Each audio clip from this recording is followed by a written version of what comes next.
大家好，我是超子。很多朋友都遇到过这种情况，铁锅由于保养不好，用着用着就生锈了。生锈的铁锅可千万不要扔掉，只需要简单几步就可以把它翻新成新锅。今天这个视频就是教大家如何处理生锈的铁锅以及铁锅的保养方法，让您告别炒菜粘锅以及铁锅生锈的烦恼，干货满满，建议大家收藏。首先第一步，先把风机跟火打开，放上生锈的铁锅，在火上干烧。开最大的火，把整个锅身烧红烧透。这种方法同样适用于二次开锅。如果您家里面的铁锅炒菜总是粘锅，而且有很多油垢，可以用这种方法来二次开锅。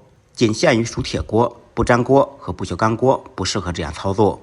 大火干烧可以把锈迹和杂质全部烧掉，全部烧透烧红以后稍微晾凉，放入少许洗洁精、少许白醋，加入清水，用钢丝球彻底刷一遍。白醋跟洗洁精能够很好的去除油垢和锈迹，里里外外都刷洗干净。处理好以后，再用清水清洗几遍。经过这几步处理，铁锅已经没有锈迹了。但是直接用来炒菜的话，会粘得你怀疑人生。所以我们要进一步处理。起锅开火，把锅烧热，水分擦干。锅热以后，放入少许食用盐，用盐在锅中摩擦。这一步可以把铁锅打磨得更光滑，而且可以去除一些细小的杂质。炒至盐发黄以后，再把盐倒掉，然后加入清水清洗一遍。这次清洗就不要用钢丝球了，用软一点的刷碗布。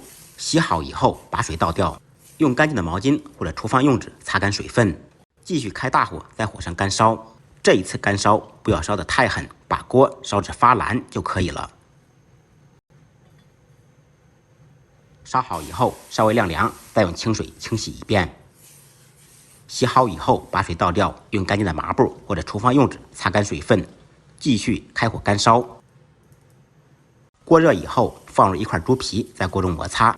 家里面没猪皮的也可以用普通植物油来操作，这一步也称之为吃油。现在生锈的铁锅已经变得油光锃亮了，看着就舒服，可以当做镜子来使用。